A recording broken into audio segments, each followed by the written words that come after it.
usikose kusubscribe channel yetu, like pia na share kwa ndugu zako pia. Gusa kikengele hicho, pia kikidole hicho kinachoinukia upande wa Kibenge TV. Revêtez-vous des armes et de l'esprit. Shalom et bienvenue chez Kibenge TV dans notre émission La Bonne Nouvelle. Et avant de commencer, nous allons invoquer la puissance du Saint-Esprit au milieu de nous. Père, nous te remercions parce que tu es bon. Merci Seigneur parce que tu viens de permettre encore une fois que nous soyons sur ce plateau en vue de partager cette bonne nouvelle avec tes enfants. Je te prie Seigneur que ta puissance du Saint-Esprit puisse nous guider en toutes choses et dans l'interprétation de cette parole. Je te le prie au nom de Jésus. Amen. Voilà, cette leçon n'est pas vraiment nouvelle et nous l'avions intitulée « Revêtez-vous des armes de l'esprit » et la fois passée, on a parlé de beaucoup de choses sur cela. Le verset qui nous a conduit dans cet enseignement se trouve dans Éphésiens chapitre 6, verset 10. Et là, nous avions lu dans la parole du Seigneur. Et Paul nous a recommandé de porter les armes de l'esprit. Et on a introduit pourquoi est-ce que nous devons porter les armes de l'esprit. Et la fois passée, nous avions très bien dit que parce que Paul a compris que tous les enfants de Dieu, tout celui qui a accepté Jésus-Christ comme son Seigneur et Sauveur, il doit nécessairement se retrouver dans une guerre qui a commencé dès lors. Et ce combat n'a pas commencé sur la terre. Mais cette guerre a commencé, c'est dans les cieux avec Lucifer. Et cette guerre a continué sur la terre. Et tout celui qui est appelé enfant de Dieu et se retrouve souvent dans cette guerre. C'est pourquoi Paul nous a demandé de porter les armes de l'esprit. Et on a commencé par étudier la première arme que nous devons porter souvent et chaque jour. Et on a parlé de la justice. Là, j'ai parlé de beaucoup de choses. Si c'est ta première fois de nous écouter, de nous suivre sur notre plateau chez Kibenge TV dans cette émission La Bonne Nouvelle, je vais te demander seulement de cliquer quelque part ici et de vous abonner afin que vous puissiez avoir nos prédications souvent quand nous serons en ligne. Et voilà, aujourd'hui nous avons un sous-thème intitulé « Vaincre-les par la prière ». Voilà, aujourd'hui nous allons parler de la prière comme une arme pour vaincre le diable. Et nous sommes dans le livre de Philippiens chapitre 4 verset 6. Et la parole de Dieu dit « Ne vous inquiétez de rien, mais en toutes choses faites connaître vos besoins à Dieu par des prières, des supplications et avec des actions de grâce. » Là, nous sommes en Philippiens, chapitre 4, verset 6. Et voilà, bien-aimés dans les Seigneurs, c'est toujours Paul qui parle ici, dans ce verset de Philippiens, chapitre 4, verset 6. Il est en train de s'adresser aux Philippiens et il leur dit de ne pas s'inquiéter de rien, mais en toutes choses, ils doivent faire connaître leurs besoins à Dieu. Et cette parole aujourd'hui, en ce moment, s'adresse à toi, frère, sœur qui est en train de me suivre en ce moment. Paul nous recommande tous, parce qu'il savait toujours qu'un enfant de Dieu doit passer par là. Un enfant de Dieu doit toujours passer par des souffrances, il doit passer par des choses compliquées ici-bas. Et que donc, il doit être stressé à chaque moment. Parfois, il peut être stressé, parfois, il peut se poser beaucoup de questions concernant sa vie, concernant sa destinée et autres choses.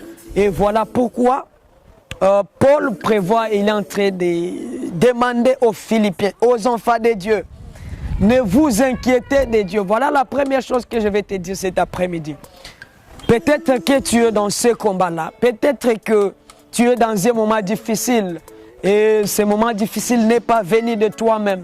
La vie est compliquée, il y a des maladies qui se multiplient, il y a des problèmes par-ci, par-là. Maintenant, tu es stressé, tu te poses 1001 questions. Mais comment ça peut arriver pendant que je suis enfant de Dieu, je suis fils, je suis serviteur de Dieu ou servant de Dieu pendant que je sers Dieu, j'offre mes actions de grâce, mes offrandes, je contribue pour le développement des l'œuvre de Dieu. Oui, tu peux te poser toutes ces questions. Mais bien aimé dans le Seigneur, je suis venu te dire cet après-midi de ne pas t'inquiéter. Parce que tout ce que tu es en train de traverser, tu dois passer par là. Parce que c'est le combat que tu as engagé depuis que tu as accepté Jésus-Christ comme ton Seigneur et Sauveur. Alors, pour ne pas aller plus loin, moi et toi connaissons ce qu'est la prière. Parce que quand tu es dans tes premiers enseignements, avant que tu n'acceptes Jésus-Christ, on t'a enseigné ce qu'est la prière. Et nous savons tous que la prière, c'est parler avec Dieu. Mais bien aimé dans le Seigneur, aujourd'hui je voulais ajouter quelque chose. Je voulais dire que la prière, c'est la clé. La prière, bien aimé dans le Seigneur, c'est une arme pour vaincre le diable. Donc pour que tu sois capable, que tu sois en mesure de vaincre la guerre avec le diable, bien aimé dans le Seigneur, tu dois prier. Tu dois apprendre à prier. Tu dois savoir prier. À chaque moment, tu dois te souvenir que cette situation que je suis en train de traverser, la chose qui peut m'aider à traverser, à vaincre, c'est la prière. Prier, c'est parler avec Dieu. Prier, c'est de porter tes désirs envers ton Créateur. C'est d'amener tes désirs à ton Dieu. Mais, on a remarqué que souvent, il y a des enfants de Dieu qui prient de jour les jours. Ils se lèvent tôt le matin, ils prient. Ils vont à l'église, ils prient. Les autres vont dans des montagnes, je ne sais où. Ils partent là, ils partent, c'est pour prier. Ils partent montrer les problèmes à Dieu. Mais Père, il y a ceci et cela. Il y a des ça ne va pas dans ma vie, il y a ceci et cela. Mais souvent, il arrive des fois que vous priez, maintes fois, des années, des mois passent, toujours dans cette même requête, mais il n'y a pas de solution. Je suis venu te dire, le Saint-Esprit de Dieu m'a envoyé te dire qu'il y a des prières qui touchent Dieu. Il y a des choses que tu dois savoir afin que ta prière soit efficace. Alléluia. Il y a cette chose que tu dois appliquer pour que ta prière soit efficace. Et quand je parle d'efficacité de la prière, je parle pour que Dieu écoute ta prière. Pour que Dieu exauce ta prière. Il y a cette clé d'efficacité. Et c'est ce que nous allons aborder rapidement ce jour. Et vous allez comprendre comment est-ce que vous serez en train de prier afin que vos prières soient exaucées et afin que Dieu puisse vous aider à sortir de ces difficultés. Mais avant d'y aller à cette clé, je vais demander à mon DJ de vous balancer ces morceaux de cantiques et on va continuer. Merci.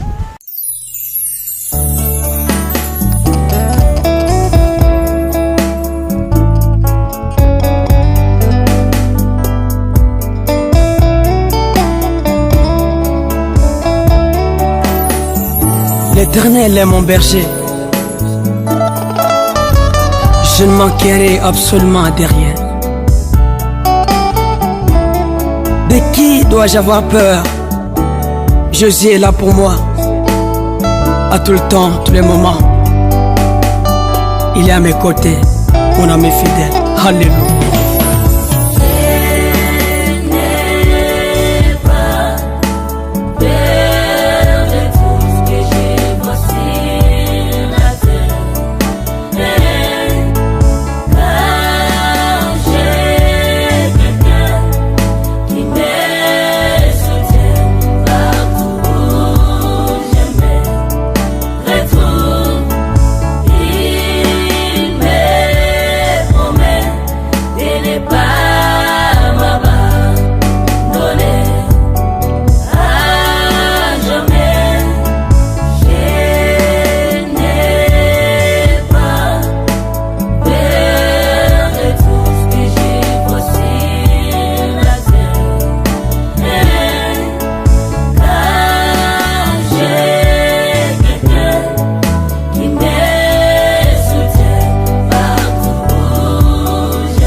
Merci beaucoup DJ KN pour ces morceaux de cantiques. Alors j'ai parlé de cette clé d'efficacité pour que votre prière soit efficace. Et la première clé, c'est louer et adorer le Seigneur.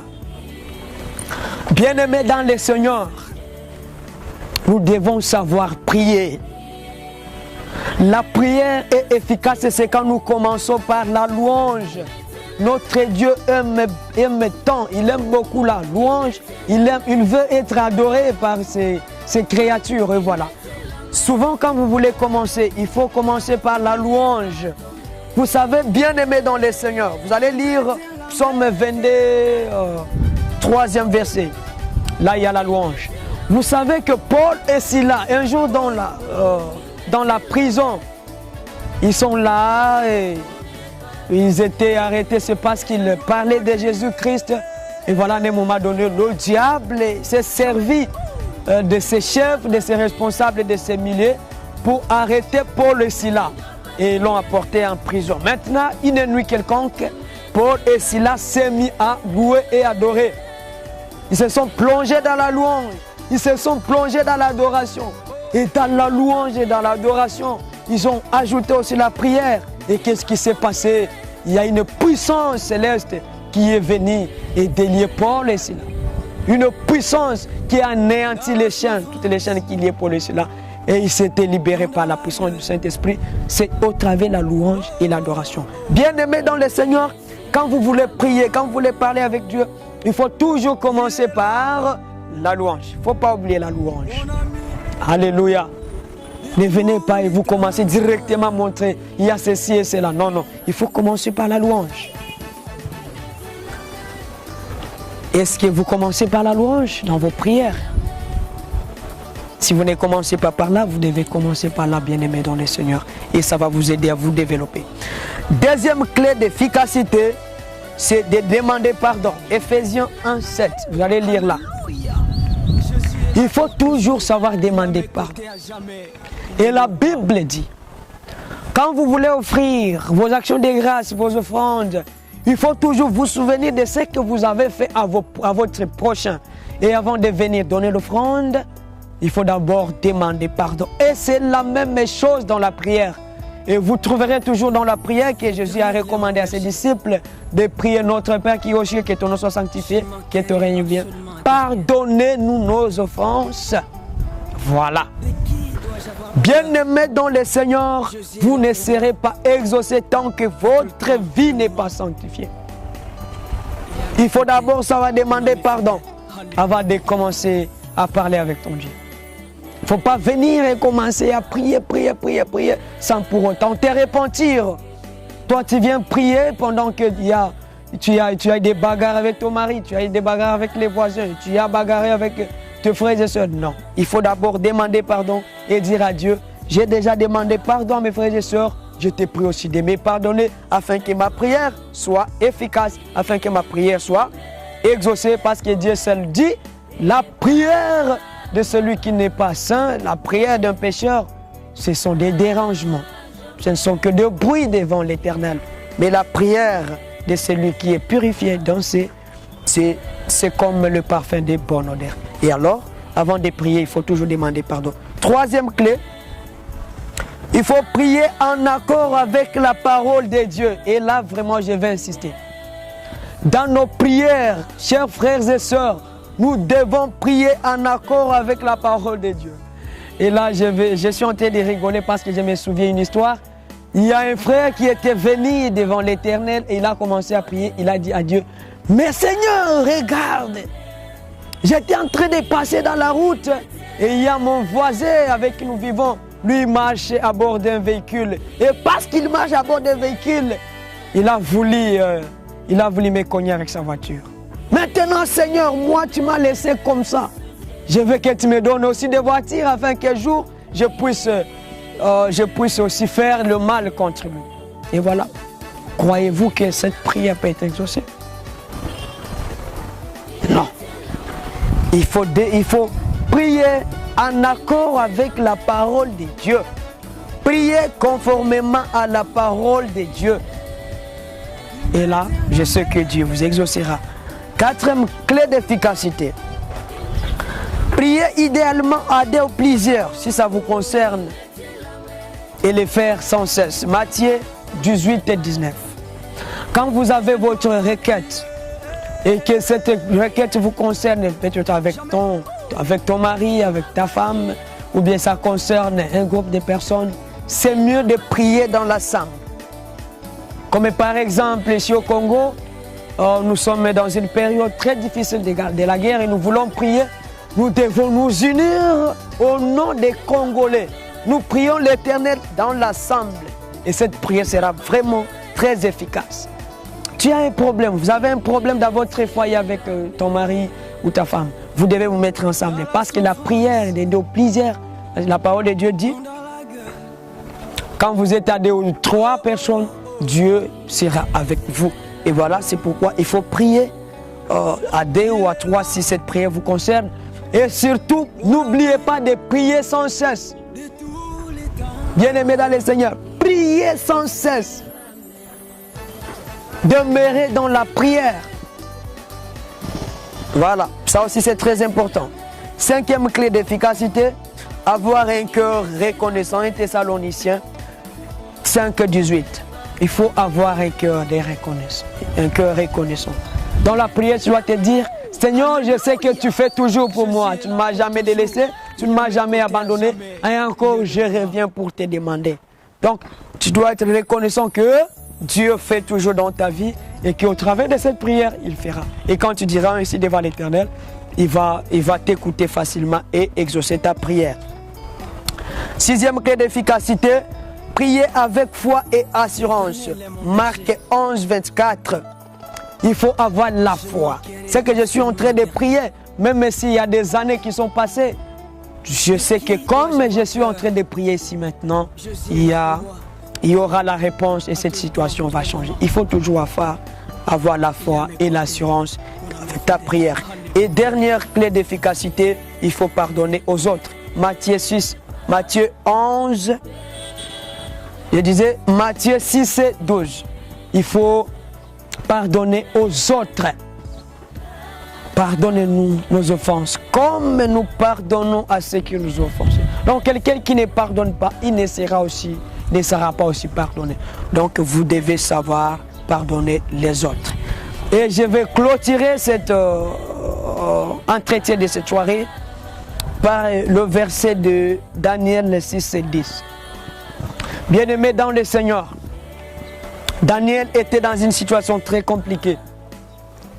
Daniel à Babylone, il a refusé de fléchir ses genoux devant un statut qui était élevé, devant le roi. Et il est le seul qui avait refusé. Et à cause de cela, parce que c'était un piège, le diable a voulu se manifester à cause de cela. Et voilà, il y a Daniel qui a demeuré ferme dans sa décision parce qu'il craignait Dieu et il aimait Dieu. Mais quand il y avait une guerre qui était venue contre lui, qu'est-ce qu'il a fait? Il n'a pas croisé les bras. Daniel priait. Il fermait ses fenêtres qui regardaient à Jérusalem et il priait efficacement 3 fois par jour. Daniel priait, il priait, il priait. Et qu'est-ce qui était venu? Vous savez la suite. Même si on a pris Daniel et l'a mené dans la fosse au lion, Daniel à Babylone, il a vaincu. Il était vainqueur. Quand vous priez sans cesse, quand vous demeurez dans la prière est efficace et cette prière va apporter des changements et des changements dans votre vie. Bien-aimés dans le Seigneur, Dieu est là, il écoute nos prières. Peut-être que tu as longtemps prié, peut-être que des fois tu priais, tu as parti sur des montagnes, tu as parti dans des églises, tu as gêné, mais il n'y a pas toujours eu de solution pour ta situation. Je te prie encore de réessayer aujourd'hui. Essaye avec ces 7 clés d'efficacité et tu viendras témoigner. Tu diras que Dieu est fidèle. Alléluia. Dieu est fidèle. Il est fidèle à sa parole. Je sais que quand tu vas prier, il y aura des changements. Tu étais peut-être déçu dans la fois passée. Mais ce moment, je vais prier pour toi. Nous allons prier avec toi. Tu vas dire au Seigneur, j'étais déçu. Après avoir longtemps prié, je croyais que cette situation ne devait pas changer. Mais aujourd'hui, parce que tu as envoyé ton serviteur, frère Cédric Mapendano, tu l'as envoyé pour me recommander de prier encore. Je vais commencer et je vais essayer avec ces 7 clés d'efficacité. Seigneur, je te prie de me fortifier. Tu vas incliner ta tête et tu vas prier avec moi. Prie, Seigneur, fortifie-moi. Merci pour ta parole. Merci d'avoir envoyé ton serviteur. Maintenant, je prie que ta puissance, que la puissance du Saint-Esprit puisse me fortifier afin de demeurer dans la vie de prière. Dans le nom de Jésus. Amen. Je sais que Dieu t'a exaucé et il va te fortifier. Rendez-vous dans nos prochaines émissions. Et nous sommes en train de préparer des prières ce mois de décembre ici. Ne ratez pas cette occasion avec nous. Nous serons en train de prier pour notre pays, la République démocratique du Congo, dans notre émission La Bonne Nouvelle. Nous serons aussi en train de prier pour la protection pour ces 2 mois qui restent pour arriver en 2023. Et je vais te demander, en tout cas, de te brancher afin que nous soyons ensemble dans ce rendez-vous de prière. Que Dieu vous bénisse abondamment. Biashara ya kuku ni biashara ambayo unaweza kuanza na mtaji mdogo na baada ya siku chache ukapata kipato cha kuonekana. Kongo wafuga kuku ni wadogo. Watu wanunua kuku za kutoka Brazil, Ufaransa na nchi zingine. Hizo kuku wanashindikiza na madawa, na ile madawa baada ya miaka inakuja kuleta matatizo katika afya yetu. Basi leo ni Tunda tunawaonesha mashine ambayo itakusaidia kutotoa vifaranga. Unaweka ndani mayai baada ya siku 21 na kutotoa vifaranga. Hii mashine inatumia umeme. Pia tutakupatia na conventer ambayo itakusaidia kuweka moto kipindi moto utapokwenda. Ukihitaji kununua mashine kwa bei ya China, bei nzuri, tutafute kupitia we3.nitunda.com ama unaweza kutafuta kupitia WhatsApp yetu kwa namba ambayo unaiona hapo hivyo. Karibu, tutafurahi sana kukuhudumia. Usikose kusubscribe channel yetu, like pia na share kwa ndugu zako pia. Gusa kikengele hicho, pia kikidole hicho kinachoinukia upande wa Kipenge TV.